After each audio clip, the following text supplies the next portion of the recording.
눌렀습니다. 안녕하십니까. 안녕하십니까. 특검단 그 우리 바이블 강의, 성경 강의 내용이 계속 이렇게 진행되고 있는데, 오늘은 우리 구조화 변호사님과 제가 최근에 문제되고 있는 차별금지법, 차별금지법을 우리가 이제 성경적으로, 신앙적으로 어떻게 봐야 되는지 이 부분을 한번 시리즈로 해서 한 3편 정도로. 그렇게 많이요? 예. 이 양이 사실은 제가 보통 이 차별금지법에 대해서 강의할 때는 한 1시간 반 정도 되는 강의 분량입니다. 그래서 이거를 좀 30분 한 3번 정도로 나누어서 한번 시리즈로 한번 해보려고 하는데, 뭐 단적으로 우리 오늘 그 PPT 제목을 보시면 알겠지만, 차별금지법이라는 것은 결국은 사회주의 법제화를 완성하는 게 차별금지법이다라고. 사회주의 국가에서는 차별금지법을 지금 실시를 하고 있는 나라도 있나요? 그게 아니라 자유민주주의 체제에서 차별금지법이 제정되면 이게 사회주의화되는, 그러니까 사회주의화되는 법제화가 완성이 돼버린 거예요. 그 다음부터는 완전히 이제 우리 국민들의 일반적인 우리 표현의 자유라든가 신앙의 자유라든가 반대할 자유가 저 법을 제정한 사람들과 반대되는 이런 견해를 제시하는 게 가장 중요한 거는 이제 기독교인들이 맞습니다. 예. 차별금지법이 좋은 거라고 생각하면 정말 그건 답답하고 답답한 건데, 그 철학적 기초를 알면, 철학적 그 배경을 알면 이게 기독교를 적군으로 생각해서 기독교에 대한 차별은 밟아버립니다. 그렇죠. 이런 부분을 오늘 한번 철학적 배경부터 한번 살펴보도록 하겠습니다.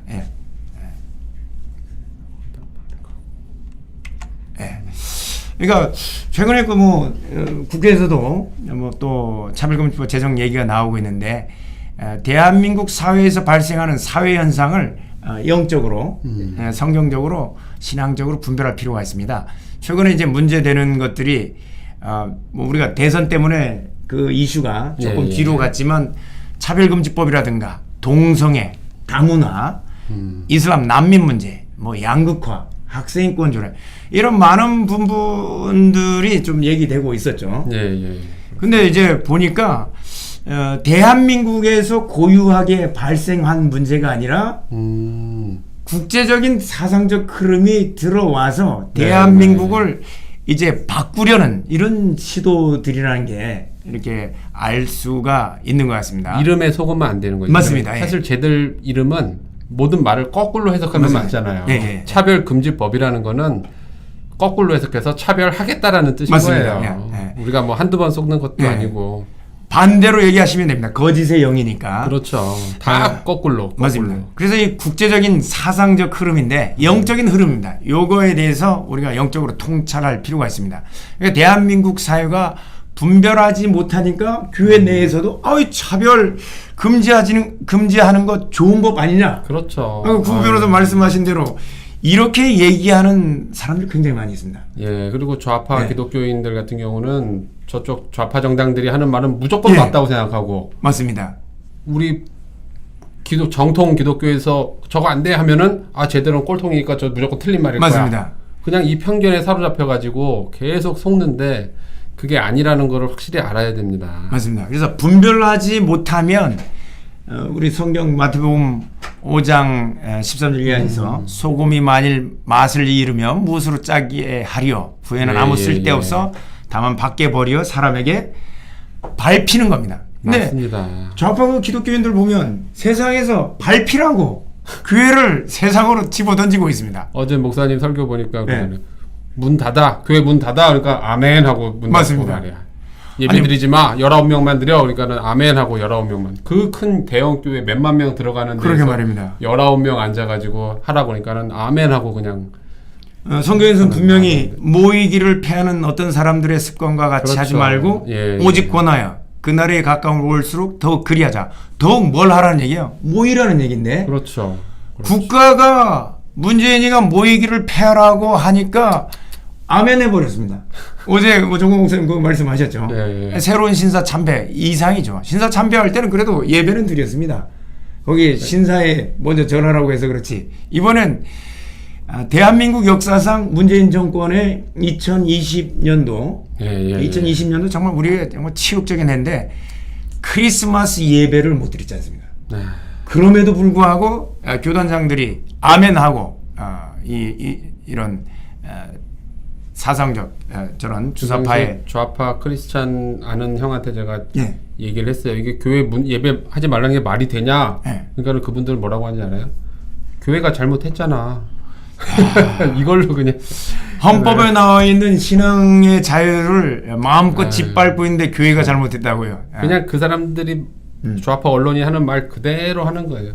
아, 교회가 잘못했구나. 그럼 문 닫아야지. 그러니까 문 닫는데 문 닫는 부분을 당연하게 여기고 있는 겁니다.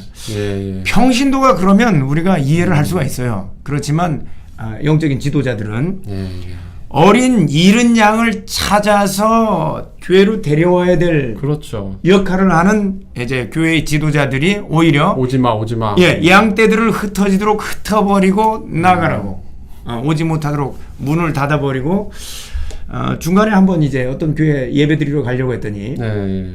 QR 코드가 없으니까 입장을 안 시키는 거예요. 야, 이 참 현대 교회에서 이렇게 예수님도 QR 코드 없어서 못 들어갈 뻔했을 겁니다. 그래서 하여튼 이런 부분들이 다 같은 흐름에 있다고 여러분들이 보시면 될 것 같습니다. 네, 항상 오시는 KN님, 에이레네님, 박시영님, 윤미경님, SK 홍리라님, 할올라님 반갑습니다. 네, 하여튼 들어와 주셔서 네. 너무 감사하고요. 한번 우리 차별금지법에 대한 부분에 대해서 많은 의견들 나눠주시기 바랍니다. 네. 자, 이 차별금지법이 등장한 배경에는 사회주의 이념이 침투가 있습니다. 그 중에서도 이제 포스트 모더니즘이라는 게 있는데 1960년대 말 소련과 공산 전체주의의 잔혹성이 드러났습니다. 유럽에서 공산주의가 결국 세계를 지배할 거다. 이 마르크스 휴머니즘 때문에 사람이 중심 아니냐. 그리고 모두가 평등하게 잘 사는 사회. 그래서 유럽의 사회주의 세력, 특히 프랑스라든가 이런 데 막강해졌습니다. 그래서 갑자기 중국에서 문화혁명, 그 다음에 러시아에서는 스탈린이 죽으니까 후르츠초프가 나타나서 스탈린이 행했던 잔혹성을 막 까발리는 거예요. 그러니까 어떻게 해요? 마르크스 체제가 우월하다고 계속해서 전도를 하는데 전도가 안 되는 거예요.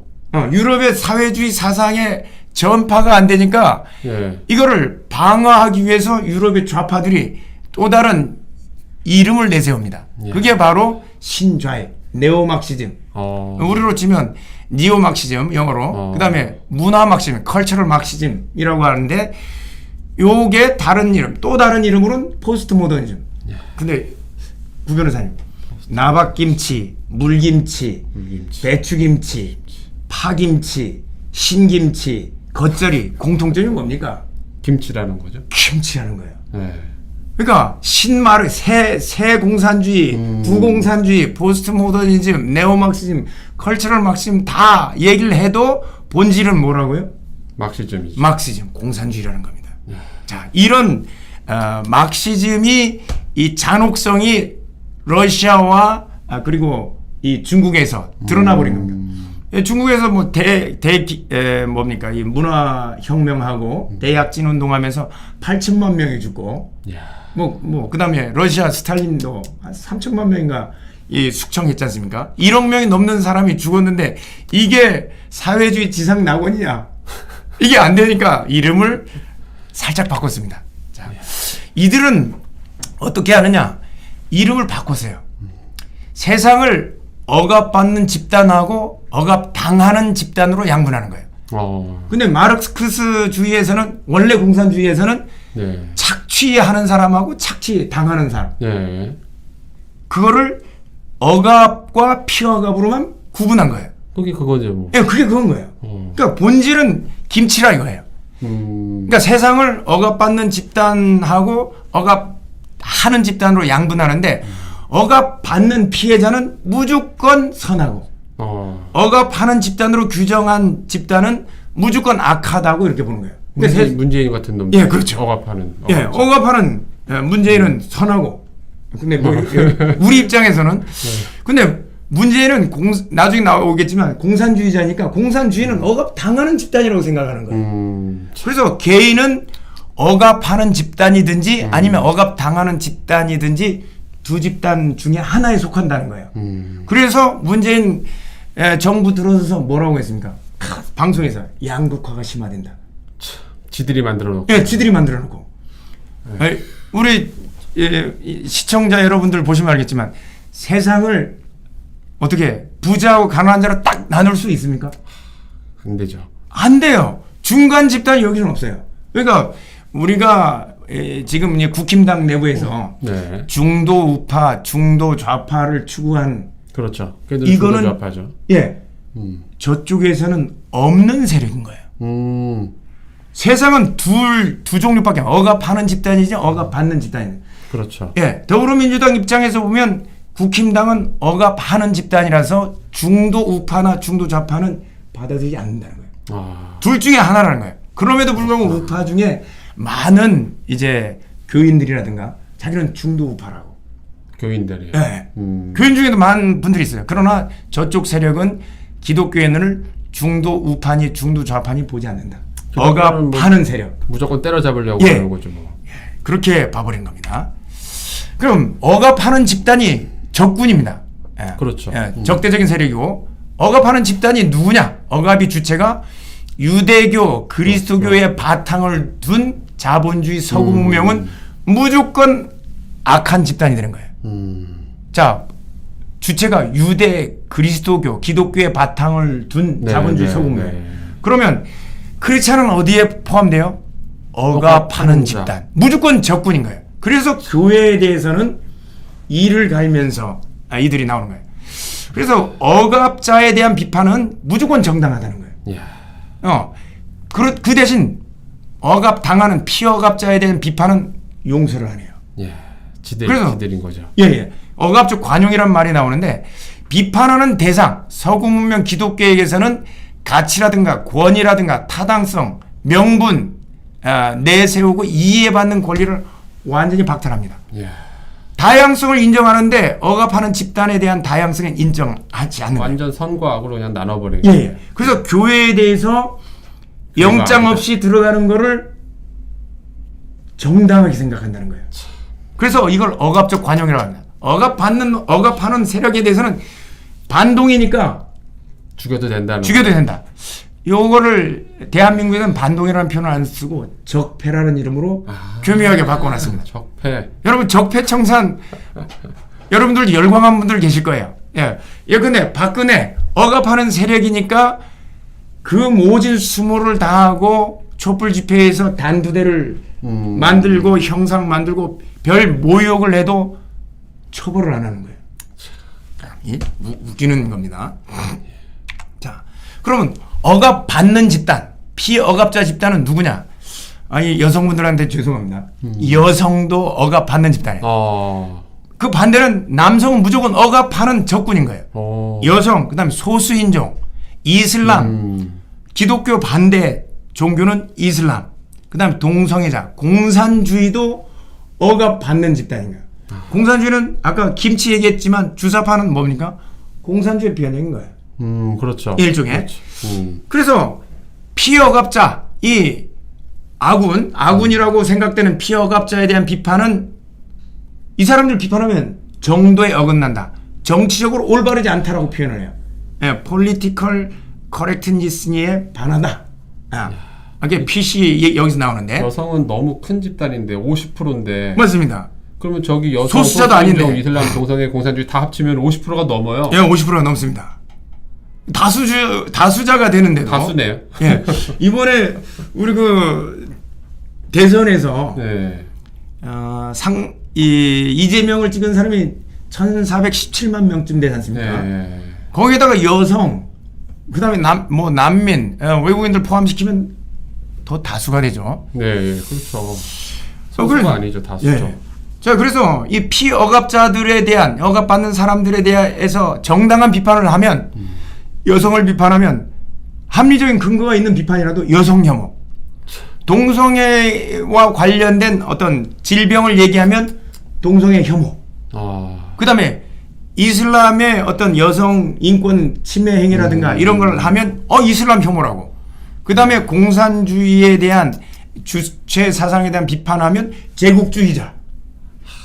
그러니까 사실관계도 따지지 않고 논리적으로 반박할 가치도 없다고 봐버려요. 사실 여성 혐오는 있을 수가 없는 게 예. 본인 어머니도 있을 건데 예. 자기 어머니를 혐오하는 사람이 있습니까? 다 가족들에도 다 여성들이 있는 건데 좀 말도 안 되는 거죠. 네, 맞습니다. 자, 그래서 대표적으로 이슬람에서 여성 인권과 사우디 같은 경우에 다른 종교 자유 인정하지 않지 않습니까? 그렇죠. 여기서 비판하지 못합니다.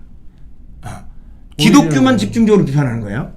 그다음에 동성애 집단이 에이즈 이번에 또 뭡니까? 원숭이 두창. 원숭이 두창에서도 동성애자 집단으로 발병한다고 하니까 성소수자에 대한 혐오라고. 자유일보에도 그렇게 썼어요. 아이고야. 야, 참. 근데 의학적인 팩트를 얘기하는 게 어떻게 그게 혐오 발언이 되는지 우리나라에서 그래서 못했잖아요. 예. 에이즈 원인이 동성애다. 인권보도 준칙 만들어서 절대 못하게 하는 거예요. 그런 보도를 하면 동성애자 혐오라고 얘기를 하고. 문재인 같은 놈들. 예. 문재인 정권에서 그런 얘기를 했고, 그 다음에 대북 전단 풍선 금지법. 됐대요. 예. 불허했지 않습니까? 탈북 단체를 탄압하고 처벌합니다. 탈북 단체는 소수자입니까? 다수자입니까? 소수죠. 절대 소수죠. 절대 소수의 보호를 받아야 되는 피억압자인데 네. 탈북자들이 대북 풍선을 날려서 저기서 고통당하는 북한 동포들에게 날리는 풍선 날리는 거를 막습니다. 소수자들도 저희가 볼 때는 어떤 순위가 있나 보네요. 예. 저기서 말하는 소수자에는 포함 안 되는 거예요. 그러니까 동성애자에서 탈동성애자들 있지 않습니까? 네, 그 사람들은 소수자 중에 소수자지 않습니까? 그렇죠. 그분들의 의견은 안 실어져요. 야. 그건 다양성 인정성에서 벗어나고 강제 전환 치료 당한 사람들이라고 이런 매도를 해버려요. 참. 이 포스트 모더니즘이 이런 식으로 억압자 집단과 억압 받는 집단으로 나눠서 억압 받는 집단은 여성 소수인 중 이슬람 동성애자 주사파를 포함한 공산주의자들이 주사파가 집권 세력이었는데 그렇죠. 근데도 자기들은 억압 받고 있다고 얘기를 해요. 참. 이재명도 맨날 무슨 기득권을 파괴하겠다. 네. 지가 제일 기득권이죠, 뭐. 맞습니다. 경기도를 다 쭈물렀으면서 말이야. 아유, 경기도 도지사 해가지고 마음껏 재개발하고 이번 백현동 사태도 벌어지고 있죠. 다 지금 압수수색 들어가고 이제 깜빵 갈 일만 남았죠, 뭐. 예. 자, 보십시오. 이슬람, 그다음에 LGBT, 그다음에 과거 소련을 위시한 중공, 지금은 중공이죠. 중공, 그다음에 얼마 남지 않은 주사파 세력 북한, 그다음에 페미니즘, 여성 우월주의. 이 사람들이 전부 다 피억압자라는 거예요. 구 변호사님 집에서 죄송합니다. 개인 사적인 생활을 물어보는데 사모님한테 우월한 권력을 행사하십니까? 아니요, 전혀. 저는 온전하게 동등한 인격체로 대하고 있고요. 저는 찍소리도 못합니다. 아니 여성이 억압받고 있다고 얘기를 합니까? 대한민국 사회에서.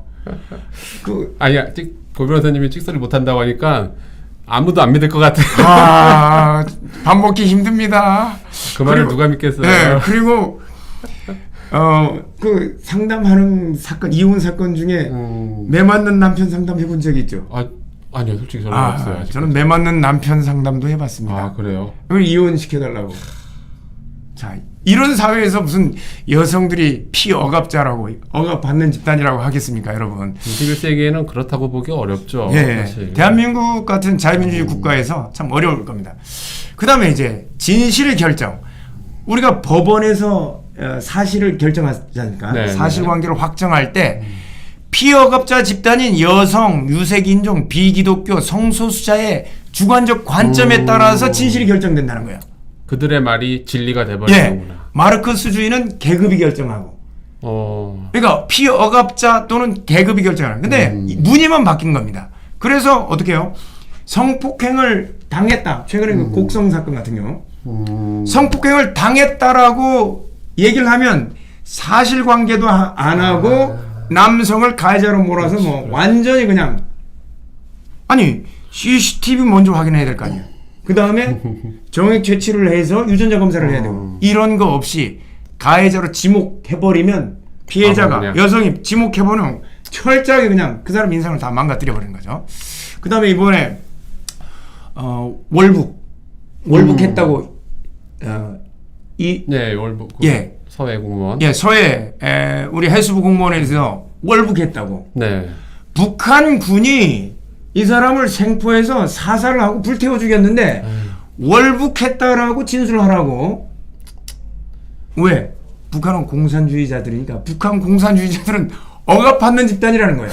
그들에 대한 비판을 안 하고 어떻게 해요? 진실의 결정은 가족들이 얘기해도 안 믿는 거예요. 맞습니다. 맞아요. 예. 자, 이성과 그러면 법원에서 판단하고 있는 우리 이성과 논리, 법리 이거에 따라 판단해야 되지 않겠습니까? 그렇죠. 그런데 포스트 모더니즘 바로 이 사회주의 이 네오막시즘 문화막시즘에서는 지배하는 세력 억압하는 세력 서구 문명 기독교 세력이 자기 이익을 대변하는 도구니까 그건 무시하라는 거예요. 이야. 예, 그게 바로 이제 차별금지법 배경이 되는 사상이라는 거예요. 월북자는 이제 그 관련해서는 네. 문재인 비롯해서 몇 명이 깜빵 가게 생겼어요. 예. 전 반드시 집어넣어야 됩니다. 깜빵 갈 것 같아요. 그다음에 그 어선원들 북송한 거. 북송, 강제 북송. 그 우리가 고발해놨죠. 고발하셨죠. 예. 고발인 진술까지 받고 내일 그 문재인 간첩죄로 고발인 진술 하러 갑니다. 야, 너무 멋있습니다. 우리 구 변호사님 이제 엄청난 지금 활약을 하고 계신데요. 이런 사상적인 누각을 우리가 다 깨뜨리고 있는 중입니다. 그렇습니다. 자, 그 다음에 포스트 모더니즘에서 이 무늬만 포스트 모더니즘이라는 이름을 붙이면 실제로 뭐라고요? 공산주의다. 공산주의에서는 다양성을 얘기합니다. 다문화. 여러분 요즘 많이 들어보셨죠? 이 부분은 좌익, 공산주의적인 가치를 인정하는 부분에서만 인정하고 우파의 가치는 그렇죠. 어떤 다양성도 인정 안 해줘요. 그렇죠. 자기들의 다문화만 인정하고. 예, 자기들 쪽의 다문화만 인정하고 근데 이슬람 국가에서 기독교, 종교의 자유 기독교 언급 안 합니다. 그렇죠. 그 다음에 탈동성애자 언급 안 해줘요. 아니 소수자인데 왜 탈동성애자는 인정 안 해줍니까? 지들이 정하는 소수자만 소수자다. 자기들이 정하는 아군, 피억압자 집단에 대해서만 다문화를 인정하는 거예요. 그러면 우리가 예컨대 이제 뭐 중동이나 아랍 무슬림권 국가에 가서 우리 그 선교사들이 당하거나 거기서 하는 부분에 대해서 다문화에 대해서 그쪽이 인정해야 된다. 똑같이 얘기를 해야 될 거 아니에요. 거기서 바로 그냥 처형시켜버리잖아요. 바로. 안 하고 한 10년쯤 됐을 겁니다. 한 10년쯤 됐는데 여권법을 개정해서 그쪽에서 요청하면 우리나라 선교사들의 여권을 제한하거나 박탈하는 법까지 만들려고 했습니다. 아니 누구를 보호해요? 대한민국 국민을 보호해야지. 왜 엄한 대한민국 선교사들을 여권을 박탈하려고 합니까? 참 이 다문화주의라는 게 이게 허구다. 그 다음에 다양성은 장점이라고 그리고 관용은 미덕이라고 끊임없이 문화, 예술 우리 최근에 뭐 문화, 예술, 미디어 통해서 국민들에게 여러 가지 공익 광고를 하고 하면서 세뇌를 시킵니다. 개헌 안에 다문화주의도 삽입하려고 시도했었고요. 차별금지법안에 보면 언어, 출신국가, 출신민족, 인종, 국적, 피부색에 따른 차별금지를 규정하고 있습니다. 차별이야 뭐 금지를 하는 건 맞는데. 그런데 여기서 문제가 되는 게 뭡니까? 언어, 출신국가, 출신민족, 인종, 국적, 피부색에 따라 차별금지하지 말자는 거 좋은 것 같죠? 근데 여러분 저기는 대한민국 국적을 취득한 사람에 대해서 언어, 출신국가라 해야 되는 걸 전제로 해야 됩니다. 우리 외국인하고 대한민국 국민을 똑같이 취급할 수 있습니까? 없죠. 전 세계에 저런 나라 있습니까? 없죠. 없습니다. 아니 대한민국 국민은 세금을 내고 그렇지. 그 다음에 내가 낸 세금을 가지고 국가로부터의 복지 혜택을 받는데 그렇지. 외국인한테 동등한 기회를 주면 됩니까? 군대도 갔다 왔는데. 네, 군대도 갔다 오고 무임승차하는 자들에 대해서 차별하지 말라고요. 전 세계에 없는 법입니다. 그럴듯하게 아주 예. 좋게 포장을 해놨는데. 자, 요거를 찬성하시는 분은 이렇게 생각하시면 됩니다. 지금 배가 고파서 울고 있는 애 둘이가 있어요. 하나는 우리 집 애고 하나는 옆집 애예요. 근데 밥은 1인분밖에 없습니다. 예. 누구 집 애를 먹여요? 부모님들? 아무래도 이제 같은 자기 집 애를 먹을 수밖에 우리 집 없죠. 애기를 먹이는 거예요. 그렇죠. 남으면 다른 집 애도 줄 수 있어요. 그렇지, 그렇지. 그걸 먹고 살아야 된다고 하면. 그렇죠, 그렇죠. 그런 국민에 대한 국가의 의무도 동일한 거예요. 만약에 저거를 찬성하는 분들은 만약에 누가 와서 우리 집 애 먹을 그렇지, 거를 가져간다고 그렇지. 해도 허락해줘야 되는 거예요. 허락하겠다는 얘기입니다. 그렇죠. 예. 이런 부분에서 저 법안이 국적을 취득하지 않은 외국인에 대해서 저거를 인정한다고 하면 전 세계에 없는 대한민국 유엔이라는 얘기하고 똑같아요. 대한민국 유엔이 아닙니다. 그렇죠. 국가의 의무, 국민의 생명을 보호한다는 거에서 국민은 그 나라 국민을 얘기하는 거지. 맞습니다. 예. 다른 나라 생명까지 다 보호할 수는 없는 거죠. 예. 일단 자국민을 맞습니다. 보호하는 게 우선인 거죠. 그리고 그 문재인 정권이 들어서자마자 사람 중심의 정치라고 했지 않습니까? 네, 사람. 자, 바로 저기에 국민이 아닌 사람이라는 용어를 집어넣은 겁니다. 진짜. 예, 그리고 노동당, 이 공산당 선언에는 노동자에게는 조국이 없다. 이런 표현이 있습니다. 그러므로, 그럼 다른 나라 노동자는 다 연대해야 된다. 노동자는 연대하고 국적을 공산주의자들은 거부합니다. 자, 이런 부분에서 교묘하게 사람 중심이란 이름으로 공산주의 이념을 우리 국민들에게 침투시켰던 겁니다. 그리고 이 다문화주의자들, 이 사람들은 이렇게 합니다. 적으로 지목한 대상, 억압하는 집단이죠. 기독교 서구무명 남자들을 공격하기 위해서 다른 모든 이론은 다 포용해요. 다문화라는 이름으로 다 포용하는데 기독교만 안 된다. 예, 좌파가 추구하는 목표에 대한 반대론자, 반대는 절대 허용하지 않습니다. 진짜. 그러니까 이 반대 자체를 허용하지 않는 법, 반대하는 의견을 처벌하는 법이 바로 이 차별금지법입니다. 21세기판 전체주의 법이라고 보시면 됩니다. 자, 이런 부분들이 내용들을 또 구성하는 게 또 다른 이름으로 사회적 구성주의라는 것도 있습니다. 이거는 언어가 모든 것이 중심이에요. 그래서 어려운데요, 이건? 예, 이거 조금 철학적으로 어려운데 성 정체성도 내가 남자다, 여자다라는 생물학적으로 결정되는 게 아니라 그 사회에서 불러주는 게 성이라는 거예요. 그 사회가 이걸 성을 생물학적으로 대포 하나 달고 대포할 두께가 있어도 그 사회가 이 사람이 여자라고 규정하면 여자라는 거예요. 개인이 생각하는 대로 또 할 수 있다는 거예요. 예. 그러니까 개인이 원하는 사회적 성을 선택할 수 있다는 거예요. 그러니까 젠더라고 우리가 발음을 하는데 젠더라고 성을 규정하고 있는데 젠더는 사회적 성이에요. 그러니까 우리 그 여가부를 폐지하자는 의견이 나온 것도 여가부의 영어 명칭 혹시 아십니까? 원래 여성가족부면 Ministry of Women and Family가 나와야죠. 예. 그게 여성가족부를 정확하게 번역한 겁니다. 그렇죠. 그런데 여가부 여러분 홈페이지를 들어가서 영문 명칭을 보시면 Ministry of Family and Gender Equality라고 되어 있습니다. 젠더 이퀄리티 앤 패밀리 성평등 가족부로 되어 있습니다. 그러니까 이미 여성이 안 들어가고 젠더 이퀄리티 성평등이 들어가 있다는 겁니다. 바로 사회적 구성주의, 공산주의 사고가 거기에 들어가 있습니다. 그렇습니다. 그 다음에 성정치성 말고 우리가 또 하는 게 성적 지향.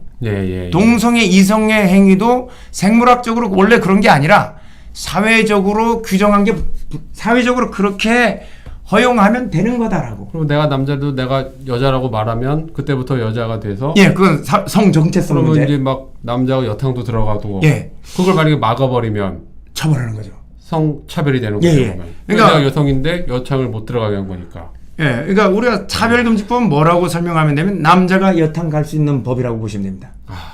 이걸 찬성하는 분들은 자신들의 부인이라든가 아니면 딸들이 엄한 아저씨가 그 여탕에 같이 들어가는 걸 허용하는 사람이라고 보시면 됩니다. 아이고야. 요거 찬성하는 분들 잘 생각하십시오. 본인의 자기의 아내와 자기 딸이 여탕에 가 있는데 엄한 아저씨가 들어가서 같이 목욕을 한다. 등 밀어줘. 아이고야. 나 여자예요 하면서 주장하는 차별금지법이 시행되면 그럼 남자도 나 여자라고 하고 군대 안 가버릴 수도 있겠네요. 아 그렇죠. 자기는 여자라고 하면서 군대 면제받는 거예요.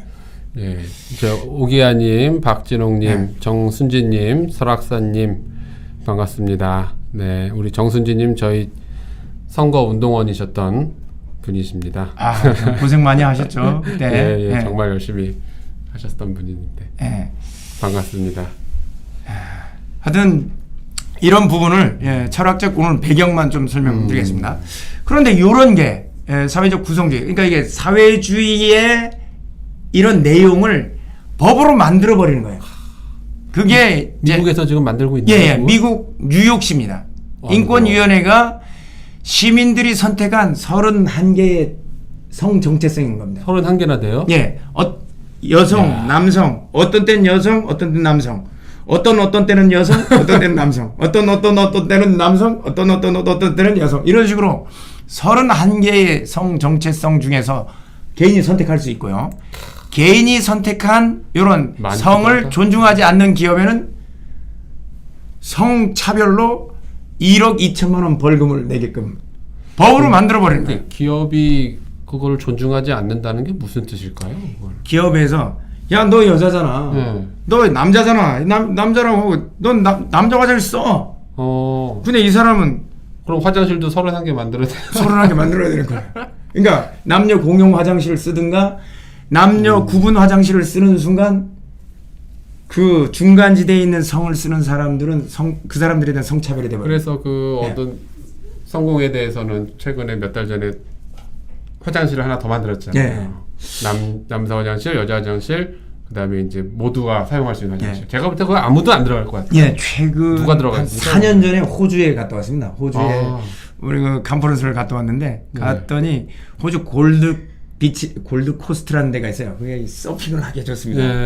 거기 이제 해변가에 화장실을 갔는데 줄을 여자분들이 한 20m 서 있었습니다. 그래서 이거 여자 화장실인가 다른 편으로 갔는데 거기도 여자분들이 줄을 20명 서 있는 거예요.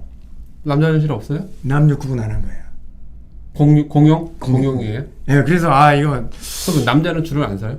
남자들은 그게 아니라 남자는 일을 빨리 끝내잖아요. 소변기만 보고 그냥 나가고. 근데 여성들이 같이 쓰니까 이게 들어갈 수가 없는 거예요. 그래서 맥도날드 갔더니 거기는 구분이 돼 있더라고요. 그래서 그냥 거기는 줄 서 있지 않고 맥도날드도 여성들은 줄 서 있는데 하여튼 해변에서는 원래 화장실 잘 안 가는데. 이런 식으로 만약에 그걸 설치 안 하게 되면 기업은 1억 2천만 원의 벌금을 내는 이런 미국 같은 경우는 사회주의 법제화가 이루어져서 강제를 하고 있는 거예요.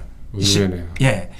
캐나다도요? 캐나다 그 두리도 총리가 상당히 여기에 적극적인데 C14 법안이라는 게 있습니다. 이게 캐나다판 차별금지법인데 2017년 캐나다 상원에서 통과했는데 여기는 기업이 아니라 개인 간에 상대방이 선택한 젠더를 지칭하는 대명사로 그 사람을 호칭하지 않으면 그래서 내가 자기가 예컨대 구 변호사님이 남잔데 본인을 여자라고 생각하는 사람이에요.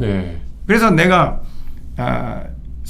호칭할 때 쉬라고 해야 되는데 그녀라고 해야 되는데 히라고 호칭하면 그 사람은 2억 5천만 원 벌금을 내요.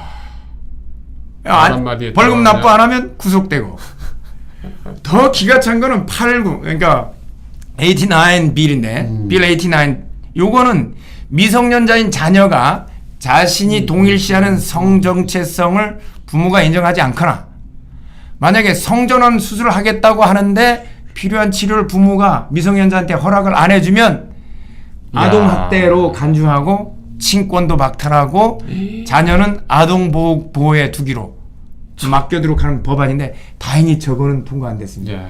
너무 이제 부모의 친권을 박탈한다고 해서 통과는 안 됐는데 이런 게 차별금지법이란 이름으로 다른 이름으로 최근에 대한민국에서는 평등법이라는 이름으로 나왔죠. 평등 기본법이라고. 그 다음에 영국도 Equality Act라고 해서 평등법이라는 이름으로 나왔습니다. 이런 식으로 그래서 오늘 그 차별금지법의 배경이 되는 이 사상적 기초를 우리가 알아봤는데요. 근데 중요한 건 우리나라에서 이제 이게 들어올지 말지. 예. 지금 그게 이제 문제인데. 예. 정의당을 강력하게 밀어붙이고. 예. 그다음에 민주당 같은 경우도 정당의 강령에 당원 당규에 소수자 보호를 아예 명시하고 있습니다.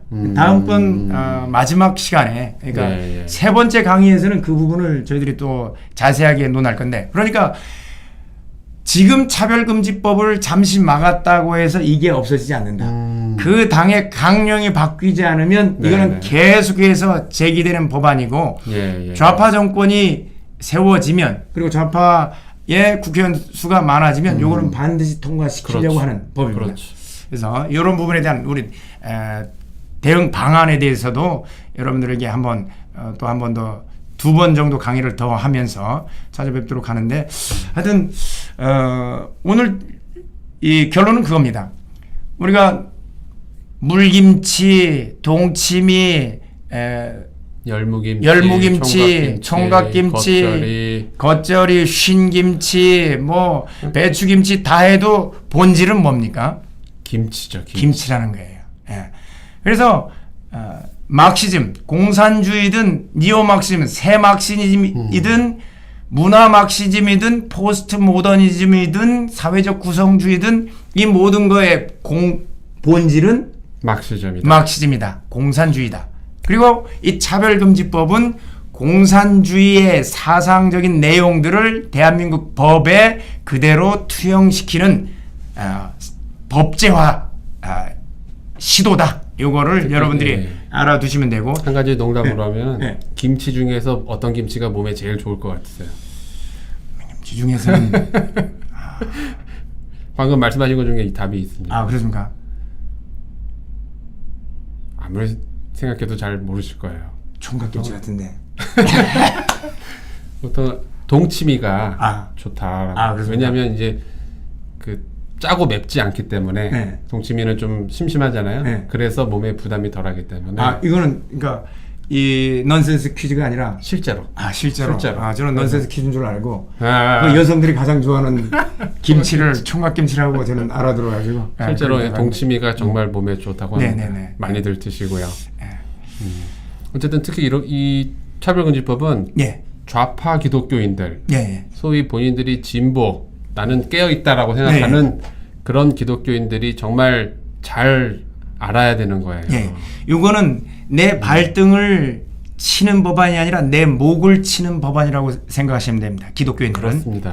중도 좌파, 중도 우파는 저쪽에서는 생각하지 않습니다. 세상을 두 분류로 억압하는 집단과 억압받는 집단으로 나누고 억압하는 집단에는 기독교가 거기에 들어가 있다라는 사실을 알면 본인이 아무리 좌파 편을 든다고 하더라도 혁명이 끝나면 그 사람들은 제1차로 숙청 대상이 된다는 것을 여러분들이 아셔야 될 겁니다. 맞습니다. 좌파 방송 예전에 몇 년 전에 SBS에서 그 이슬람에 대한 다큐멘터리랑 예수님에 대한 다큐멘터리를 하는 걸 제가 봤는데 예수님에 대한 다큐멘터리 결론은 예수님은 가짜다라는 거고 이슬람에 대한 다큐멘터리 보니까 이슬람은 진짜다라는 그런 말도 안 되는 의도적으로 억압하는 집단 유대 기독교라고 보고 억압받는 집단인 이슬람을 띄우는 겁니다. 사실은 이슬람이 지금 제일 다수잖아요. 전 세계적으로 보면 게임이 안 돼요. 지금 몇십억인데 이슬람은. 자, 하여튼 기독교가 소수죠. 오늘 하여튼 그 차별금지법의 사상적 배경에 대해서 간단히 살펴봤고요. 다음 시간에는 실제로 우리 그 차별금지법의 내용과 그 차별금지법이 이미 법안으로 투영된 그런 내용들이 있군요. 그런 내용들이 나와 있는 법들에 대해서 한번 여러분들하고 한번 논의를 한번 기가 막힐 겁니다. 차별금지법은 법 내용 자체가 쇼킹이에요. 쇼킹 그 자체이기 때문에 여러분들 꼭 아셔야 되고 좌파 크리스찬들에게 이 방송을 널리 전파해 주시기를 바라겠습니다. 오늘 시청해 주셔서 감사드립니다. 예, 감사합니다. 다음 시간에 찾아뵙도록 하겠습니다. 예.